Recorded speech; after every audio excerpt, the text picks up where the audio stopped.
We do want to invite you to turn to Nehemiah chapter 4. We want to continue looking at what we've been calling Building God's Way, and we're looking at our third in a series of this particular message.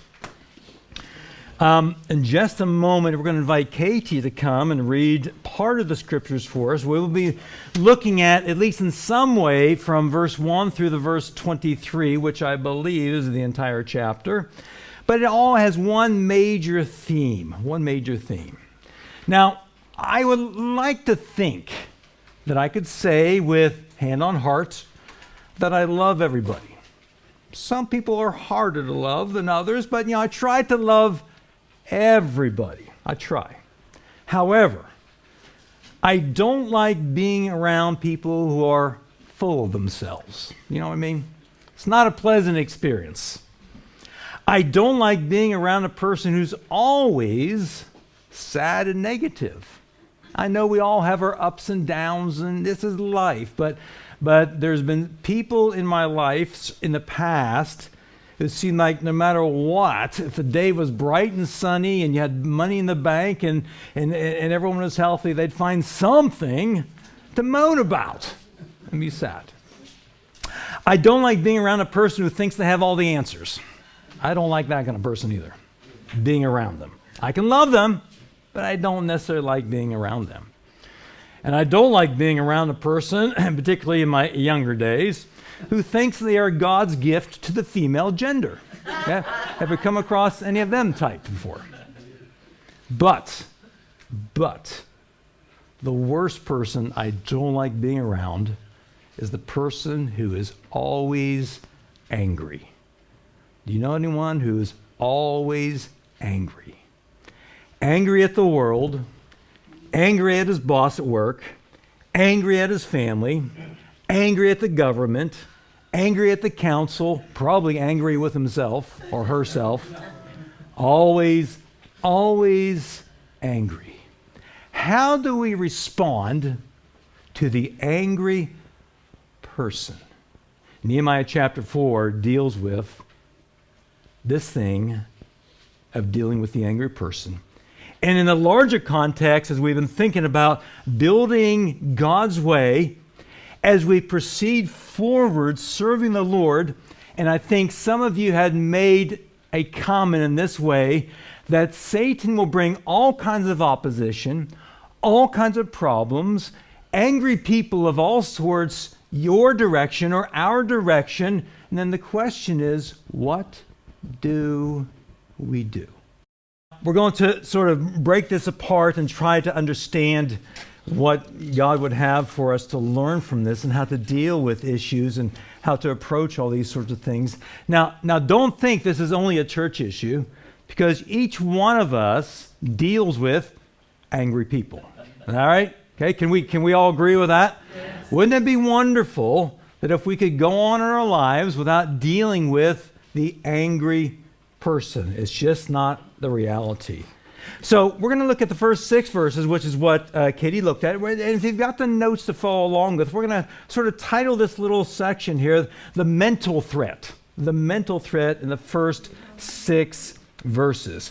Okay, we're just going to briefly touch on a few of these bits. And let me just kind of reread just a little bit what Katie had said. Said, but it so happened when Sanballat, by the way, these names, do you remember them from before? We've come across them before. Up until now, the Jews had gathered themselves together. They were rebuilding this wall, this protective wall around Jerusalem. Last week we had looked at that each particular person had a responsibility. They were getting on with the work. There was one particular group that says, we're not bothered. However, we looked at all that. So these particular names, Sanballat, and then we'll come across another one, says that he was furious and indignant. He was angry, and out of an angry response, what did he do?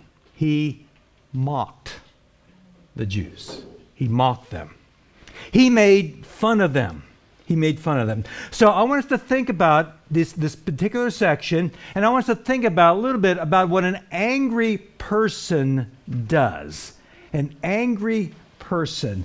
Now, I want us to note that often the tools of the enemy, Satan, are not a hammer or a spade or a drill, but often the tools of the enemy are what? People. People. So can I encourage you, first of all, don't allow yourself to be a tool of the enemy. Don't allow yourself to go down that track. So notice sort of what things were happening. He says in verse 2, he says, and he spoke and said, what are these feeble Jews doing?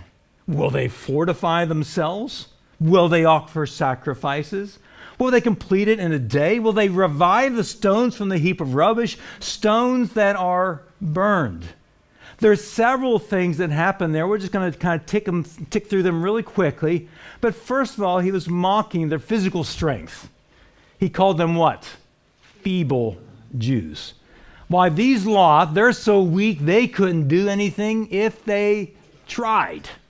They're physically weak. They're powerless, is another way to translate that particular word. And then he was mocking their spiritual purpose. Are they going to sacrifice now?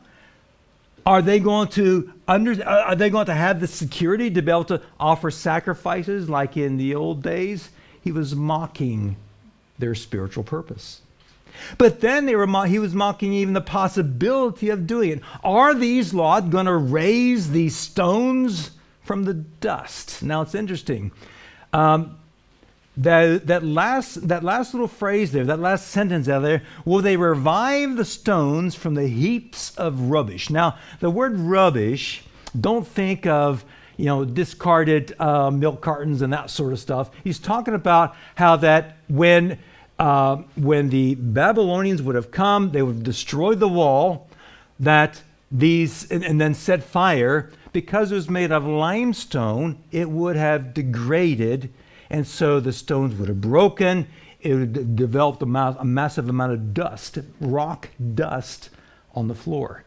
And I've had a little bit of experience. Now, when we first moved into the house, we had one of those normal, brick fences around the house, that stood about yay high with that little curved top around. I'm talking about the old, maybe they did in the pit days, I don't know. And that's when Chase, when he was very young, he got out, and I thought, something's got to happen here. We got to sort this out. So I went through this whole thing of knocking that thing down and trying to keep as many bricks as possible that was still useful. And boy, what a hassle that was. Because some of the mortar, not much of it, just kind of stuck to it, and just try to knock that off was a lot of work. So I can appreciate the difficult job the Jews had to try and use the stones that were there before. But you know what? They got stuck in. And they did the very best they can. But there was the mocking from Sanballat on the possibility of doing it. And then he even mocked the quality of it. Notice what he says. Are they going to complete it in a day? It's like they're doing such a rubbish job that they're going to complete it in a day. It ain't going to happen. It's just taking the mick and all these things, what he is saying. But not only that, what the angry person will do, notice what happened in verse 3. It says, then now Tobiah, the Ammonite, was beside him. He was hearing all these things, and what was happening? He said, whenever they build, if even a fox goes on top of it, he'll break down their stone wall. Now, I know, Doreen's got her eyebrows going like this. And Tobiah said, yeah, it's such a rubbish wall that even a fox gets on top of it with its bit of weight, it's going to come tumbling down. But you know what? For the angry person, this is what the angry person will do. They'll try to get others involved in their anger. Okay? This is a reality. This is what happens. Maybe you've dealt with this. Maybe you've dealt with the angry person or the angry group or the angry whatever it is, and you've had these kind of things. You're not able to do your job. You're rubbish. And any kind of number of things. Any kind of number of things. This is what people do. However, I absolutely love the response, starting in verse 4. It is a prayer response. Nehemiah did not say, "How dare you say these things to us? What do you think you're saying? Look at this wall. It's beautiful. It's coming up. It's working." He didn't do that. Immediately, what did he do? Verse 4. "Hear, O our God, for we're despised. Turn their reproach on their own heads and give them as plunder to the land of captivity. Do not cover their iniquity." Wow, that's getting pretty harsh. Iniquity means sin. "Do not cover their sin. Do not let their sin be blotted out from before you, but as they've provoked you to anger before the builders." Now, this is a very brief prayer, and I'm going to call this my 999 prayer, right? We looked at a previous prayer in chapter 1, and that was more the drawn out where Nehemiah had come in, and remember we went through that. We kind of analyzed that a bit. He looked at he recognized who God was, that great is awesome and powerful. And then Nehemiah come down and said he recognized his own sin, the sin of the Jews, and why they're in their situation that there was. And then he came along and recognized the needs that he had. But he didn't have time for that here. Okay? There's the times that we need the 999 kind of prayers. He did first recognize God, and he recognized their situation.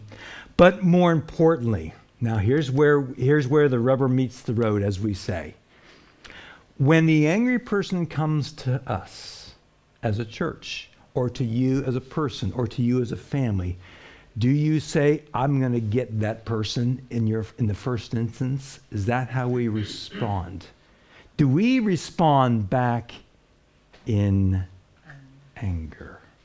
Or can we say, "Listen, even if I've done it in the past, I'm going to shift gears and I'm going to take on what Nehemiah did"? Notice what he said. He was asking God to move on their behalf. He said, notice what he said. He said, "God, we're despised. You see our situation." He said, "Turn this back on themselves. God, you just need to sort it out." And I think when Nehemiah said that, he realized that he himself was powerless. He could not sort it out in his own strength. It was too much for him. Listen, these are a bunch of ragtag folks who had just made a long journey from Babylon. Right? They weren't warriors. There were folks who were there who were living in Jerusalem. They weren't warriors. And certainly they didn't have the dosh to go out and buy all the military stuff. They were stuck. They may have had the odd pitchfork here and there, the odd shovel, maybe some bows and arrows, and we're going to come to this, and they had some kind of something going on, but certainly they would not have had the numbers and the means to be able to go with all out and out war. He asked for God to sort them out. But interesting, he didn't say, "God, can you just move them off to the side so we can crack on with it?" Now, I've had people moan at me and say, "Eric, hold on now. I thought God was always loving and so kind, and God would never hurt a fly.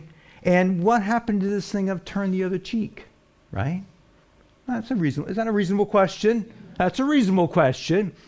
But here it is, Nehemiah saying, "God, would you just sort them out? Turn their anger back on them. God, will you judge them? Will you not blot out their iniquity? Don't blot out their sins, God."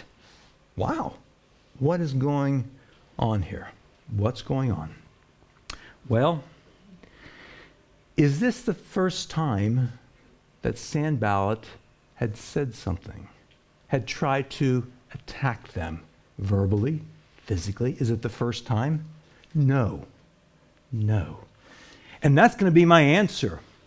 That there is a time for grace, there's a time for turning the other cheek, there's a time for saying, "You know what, I'm going to give this person a chance, this situation a chance," but then there's a time for judgment. There's a time for saying, okay, God, this person has shown their true colors. They've shown their true stripes. And God, would you just come in and sort this situation out? Nehemiah himself did not go on the physical attack, but he said, God, would you please take care of this?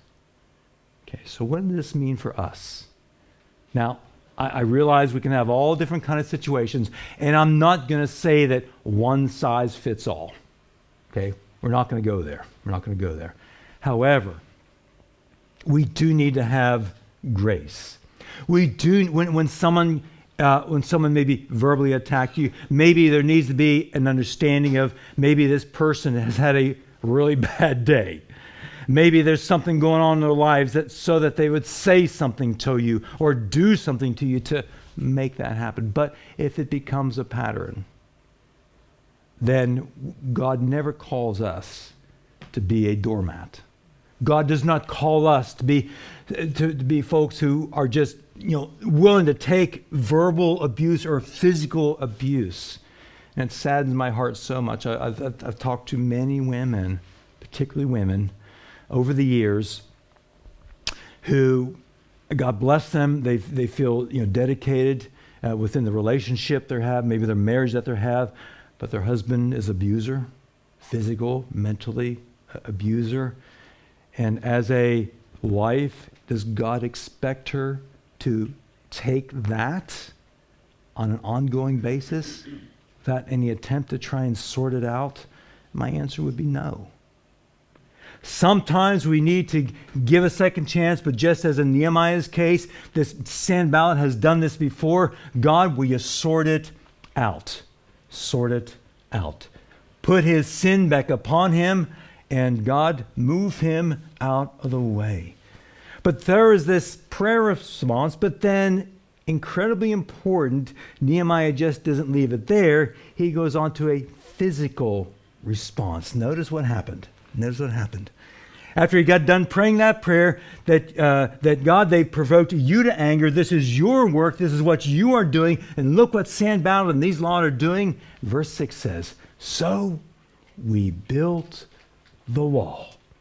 We continued on the work that we are called to do, and the entire wall was joined together up to half of its height. Why? Because the people had a mind, and that word means heart.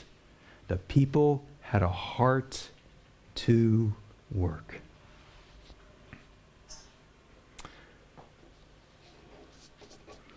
It connects to the drive. It connects to the will. Now be careful. Be careful. Nehemiah responded properly. He gave grace back in chapter 3. In chapter 4, he looked to God for strength. Nehemiah did not go on the physical attack himself, but he looked to God for strength and protection, and they carried on the work. Now, isn't that a good response? That's a good response. So prayer, trusting God to take care of it. God, would you sort out the issue? And they cracked on with the work. You would think that if you were God and I were God, maybe God would say, okay, I'm going to wipe him out. I'm going to move him out so I can get this wall being built to be able to accomplish what he had set out to do. I wish that meant that the angry person went away. Sadly, what happens sometimes, and I'm going to say even often, but continuing the work, continuing on in the motion that got the angry person going, it will even infuriate them even more. I wish I could tell you that the person who is angry would stop being angry. Often not the case. Why? Because they did not win. The angry person often has to win. They're not looking for right. They're not looking for good. They're looking to win. And we're going to see some intensity now. Moving on to verse 7. We're going to move on from a mental threat to a physical threat. And this is where it becomes very, very difficult. Bible says. Now it happened when Sanballat, Tobiah, his buddy, and look who else now, the Arabs and the Amorites and the Ashdodites heard that the walls of Jerusalem were being restored and the gaps were beginning to be closed. They became not just angry, they became very angry. Have you ever crossed a person who is very angry? Not a nice scenario. The enemy heard what was going on. The enemy heard what was going on. Okay, Bethany, could we get the next bit? Thank you. The enemy heard what was going on. And as the work continued, the enemies rallied together in anger. Have you ever heard the little phrase, birds of a feather flock together? You know, for the longest time, I never understood what that meant. But I thought, as I got older, things happened. Angry people band together. Birds of a feather, all the same, flock together. Yeah, happens, doesn't it? It happens. How about at work? Have you ever had something happen to you at work and that you become sort of a target? Okay? Be careful. How do we respond? Well, first of all, what is the immediate response with Nehemiah? And we're going to look at it again. What does he do? He takes it to God. Yeah. Because then what happens? If I rise up in arms and I go and do one of these, then who becomes the bully?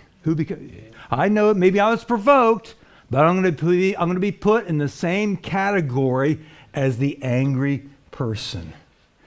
God does not call us to be angry people. God calls us to be peacemakers.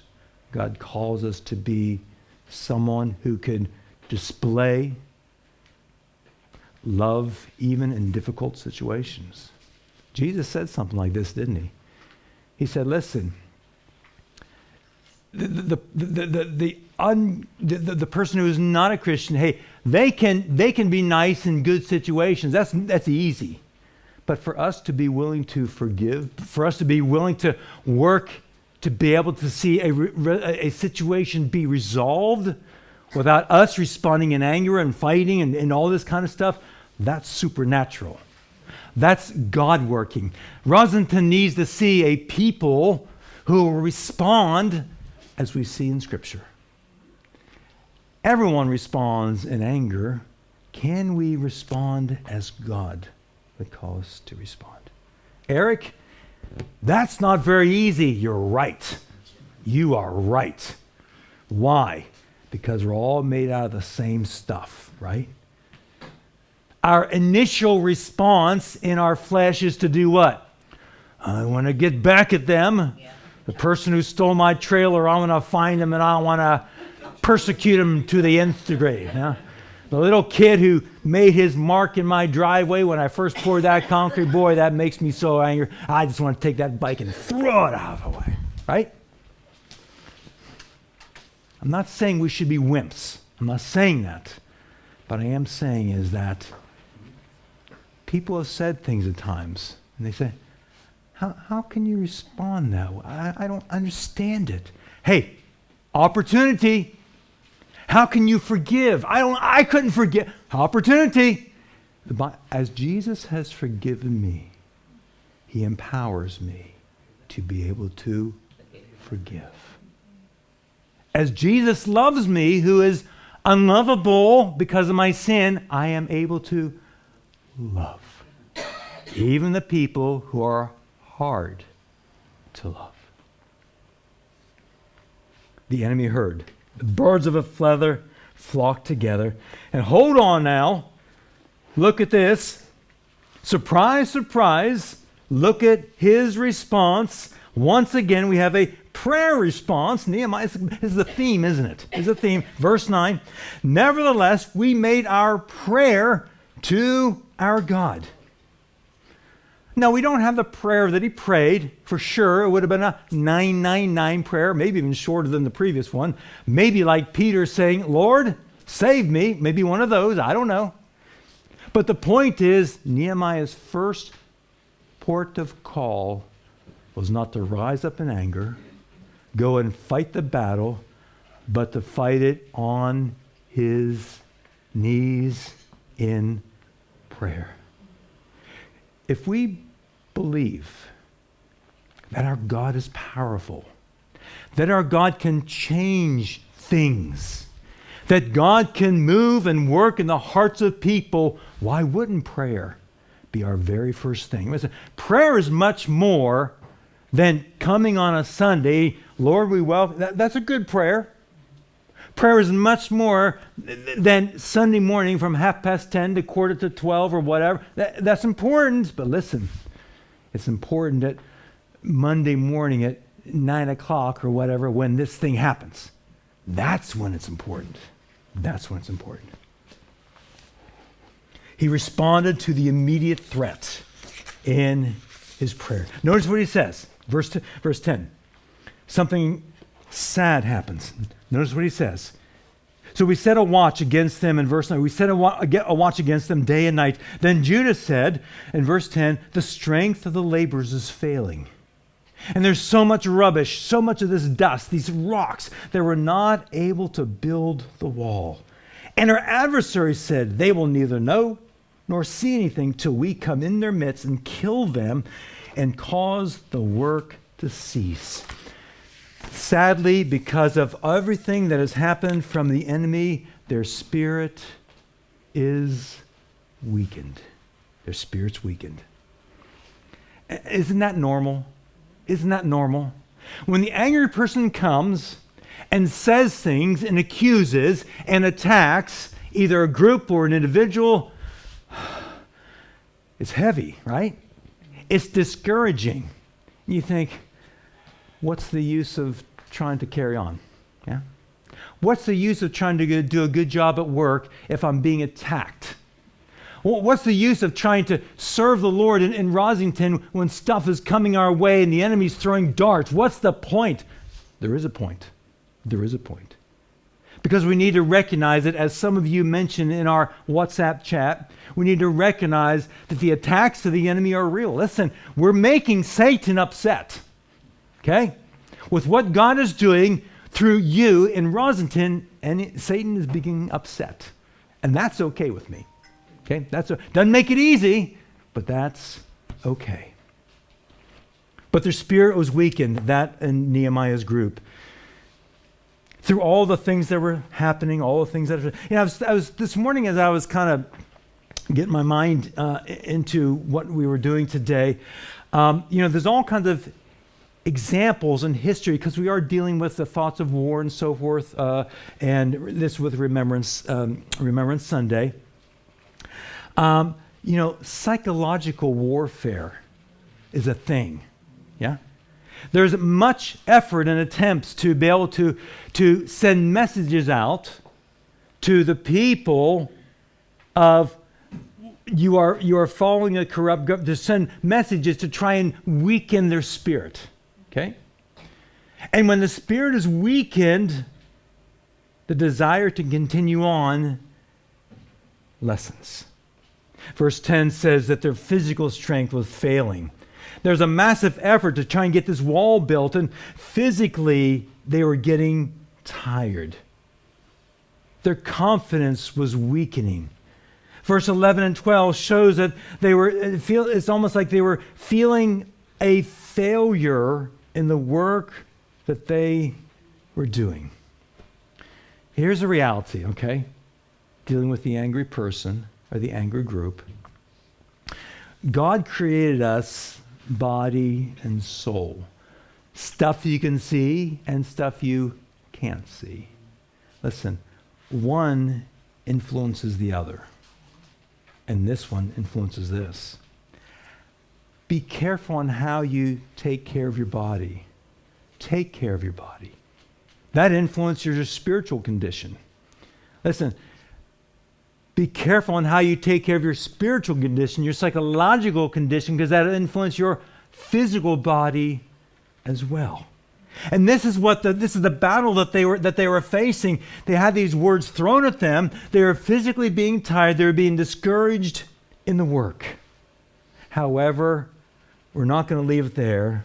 We're going to see some incredibly encouraging things now, because Nehemiah didn't say, oh no, what are we going to do? Sanballat won. Let's just tuck our tails underneath ourselves, stick our thumb in our mouths, and waddle home. He didn't say that. Notice what he says as the troops are rallied in verses 13 through 15. Notice what he says. Therefore, I positioned men behind the lower parts of the wall at the openings, and I set the people according to their families with their swords. They did have some. Their swords and their spears and their bows. And I looked and arose and said to the nobles, to the leaders, and to the rest of the people, do not be afraid of them, because we are so strong, and look at these swords that we have, and look at these spears that we have, and look how good a wall we've done. Is that what he said? He didn't say that. Don't be afraid of them. Remember the Lord, who is great and awesome. And fight for your brethren, your sons and your daughters, your wives and your houses. That's what the challenge was.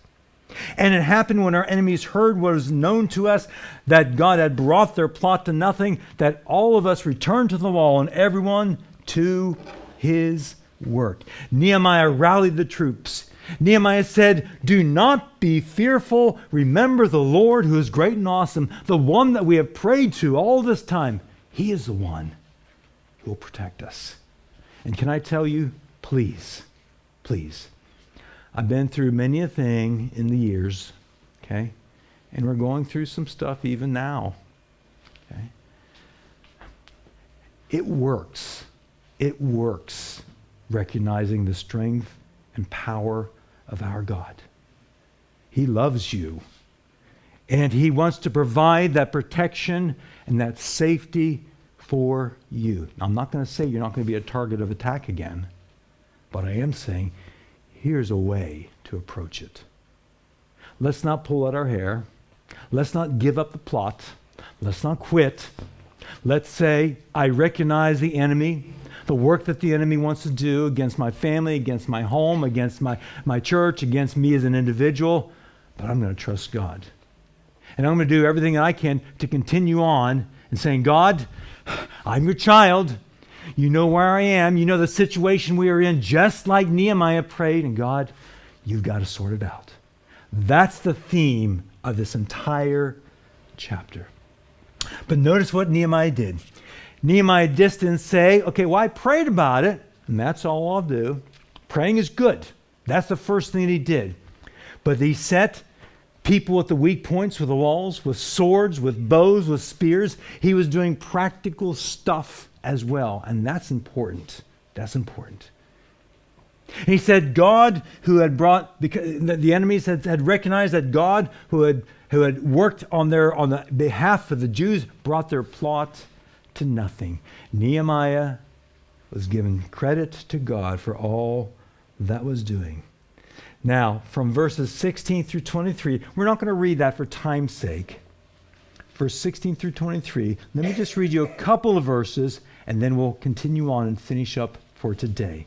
He says, so it was from that time, what a plan he had. From that time on, that half of my servants continued at construction, while the other half held the swords, held the spears, the shields, the bows, and war armor, and the leaders are behind all the house of Judah. Those who built on the wall, those who carried the burdens, loaded themselves so that one hand they worked at construction, and the other hand they had a weapon. And it goes on and describes Nehemiah's plan. Nehemiah said, here's what we're going to do. This is our follow-on plan. This is what we're going to do. We recognize the enemy's out there. We recognize the attacks that he's made verbally, physically, what he wants to do physically. We have approached our God in prayer. We're trusting our God, but we're going to crack on with what we know what to do. We're going to take half of you lot, and we're going to assign half of you to guard the city. The other half are going to continue on building because that is what we are called here to do. But make sure you got your sword at your side because there may be a time when the trumpet will call and we'll need to take up swords and defend our city. They stayed vigilant. If you were to read the text on through, they stayed vigilant. The Bible says they didn't even take off their clothes to put on their nightgowns or whatever. When it comes time to sleep, they say, we just slept in our clothes, except to wash. They realized that the enemy was at hand. And we need to be aware that our enemy, Satan, the adversary, is at hand. Don't think that he's gone off some other place. He's at hand. He's at hand. Nehemiah then said, I've got an emergency plan. If things happen and the trumpet calls, here's what we're going to do. There's a call of rally to Nehemiah and to war, but I want you to remember this. Verse 20, and then we're going to finish with this. Verse 20. Whenever you hear the sound of the trumpet, rally to us there. Why? Because our God will fight for us. Whew. Isn't that great? Isn't that great? In the midst of incredible difficulty, in the midst of incredible opposition to what Nehemiah and the Jews have been called to do of raising up that wall, Nehemiah first prayed in the very first instance. Every time, at least three instances we saw, the first response was to prayer. Do we do that? And secondly, he said, God, you've got to protect us. You've got to fight for us. God, you've got to do something. We don't have the power. We don't have the strength. But you do. You've got to recognize that God is the one who has. We are weak. We are weak. But God is strong. God is strong. I remember when Courtney was 6, 7 years old. She loved the story about Goldilocks. Three bears. Is that the one with the big bad wolf, right? The big bad wolf. No. Red Riding Hood. There we go. Okay. Red Riding Hood.